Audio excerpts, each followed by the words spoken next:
Hi hello வணக்கம். இது உங்கள் சிவி ஜோன். சொல்லாரும் எப்படி இருக்கீங்க? இப்போ பார்த்தீங்கன்னா ஒரு சம்பவம், ரொம்ப கேவலமான ஒரு சம்பவம் நடக்குது.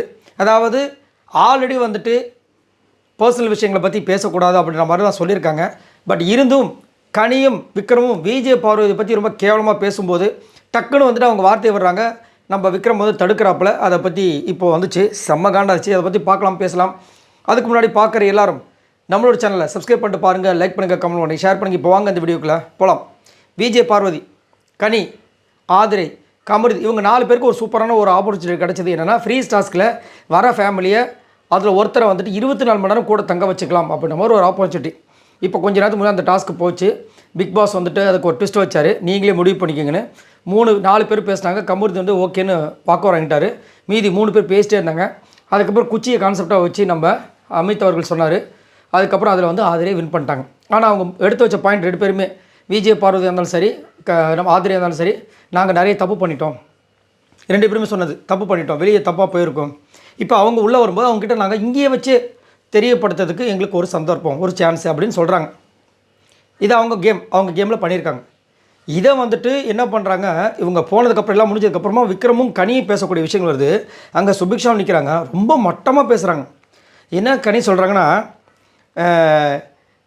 அவங்க என்ன சொல்கிறாங்க, நான் தப்பு பண்ணிட்டேன்னு சொல்கிறாங்க. அது உங்களோட சாய்ஸு, நீங்கள் வந்து என்ன பண்ணணுமோ அதை பண்ணிட்டீங்க. இவங்க பேர் வந்து கெட்டு போச்சான், என்னென்னமோ தப்பாக வந்துட்டு அவங்களும் பண்ணிட்டாங்களாம். அதனால் வந்துட்டு அவங்க வரணுமா. நேற்று வரைக்கும் நீங்கள் பண்ண தப்புகளே அதை கண்ணார நான் நேரில் பார்த்தேன். அவங்க சொல்கிறாங்க, நேற்று வரைக்கும் நீங்கள் என்ன பண்ணிக்கணும் என்னோடய கண்ணால் நான் இங்கே பார்த்தேன் அப்படின்ற மாதிரி ஒன்று சொல்கிறாங்க. உடனே இவர் வந்து தட்டி விடுறாரு. நேற்று வரைக்கும் அவங்க என்ன தப்பு பண்ணாங்க நீங்கள் பார்த்தீங்க, இஷ்டத்துக்கு அடித்து விட்றது.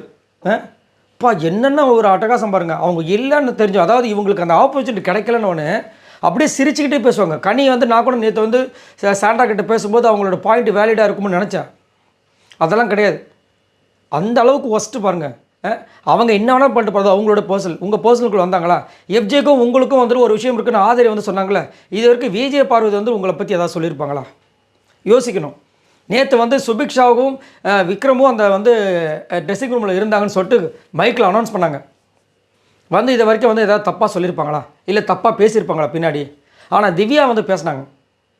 சுபிக்ஷா வந்துட்டு நேற்று கேள்வி கேட்டாங்கன்னு சொல்லிட்டு திவ்யா வந்துட்டு சுபிக்ஷா நான் எதாவது கேட்டேனா அப்படின்ற மாதிரி சொல்லி எடுத்து வச்சாங்க.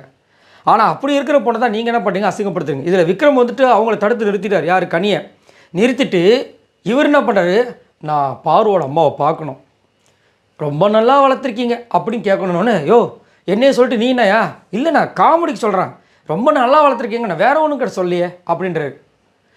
அதே மாதிரி தான் எல்லாருமே வந்து நம்மளோட கேள்வியில் என்னென்னா, இவங்களுடைய அம்மா அப்பா பார்க்கணும் விக்ரம். ஏன்னா ஸ்டார்டிங்கில் 5 வாரம் வந்து ஏமாற்றி எல்லாரையும் ஏமாற்றிட்டு எனக்கு கோபம் வராது, நான் ஒரு கோழை அப்படின்னு இது பண்ணிவிட்டு கடைசியில் வந்து ஒரு வேலை பண்ணார் பாருங்க. மீசி எடுத்தோடனே வந்துட்டு அதுவும் ஒரு பொண்ணு அடிப்பட்டு உட்காந்துட்டு இருக்கும்போது அழுகும்போது வந்துட்டு முன்னாடி டான்ஸ் ஆடி வெறுப்பேற்றினார் பாருங்க. அதுக்கப்புறம் அது தப்புன்னு தெரிஞ்சதுக்கப்புறமா அப்படியே ஒரு அமுக்குனார் பாருங்க. ஒரிஜினல் கேரக்டர் அதுதான். இப்பயும் நடிச்சிட்டு தான் இருக்கார். இவங்களுடைய அம்மா அப்பா தான் பார்க்கணுன்னு சொல்லிட்டு எல்லாருமே மக்கள் அங்கே தெரிவிக்கிறாங்க. இவர் வந்து மற்றவங்க சொல்கிறார், அவங்க அம்மா அப்பா பார்க்கணும். நம்ம என்னமோ யோகிய மாதிரி. நேற்று ஆக்சுவலாக சாண்ட்ராக்கும் கனிக்கும் அந்த சண்டை உருவாகிறதுக்கு முக்கிய ரீசன் இவர் தான். போய் ஏற்றி விட்டுட்டே இருந்தார். என்ன கனி, அவங்க உங்களை அந்த மாதிரி ஒரு அக்யூசியேஷன் வச்சுருக்காங்க, எப்படி உங்களுக்கு தூக்கம் வரும், சாரி கேட்க சொல்லுங்கன்னு சொல்லிட்டு ஏற்றி விட்டு என்னென்ன வேலை குத்தி விட்டு இப்போ வந்துட்டு இவ்வளோ பேசுகிறாரு இந்த விக்ரம். சரி, இந்த விக்ரம் பற்றி என்ன நினைக்கிறீங்க? இவ்வளோ மட்டமாக பேசுகிறாங்களே, பேசினாலும் அதுவும் வந்துட்டு மாறி வந்துட்டு ஸ்டாப் பண்ணுற அளவுக்கு.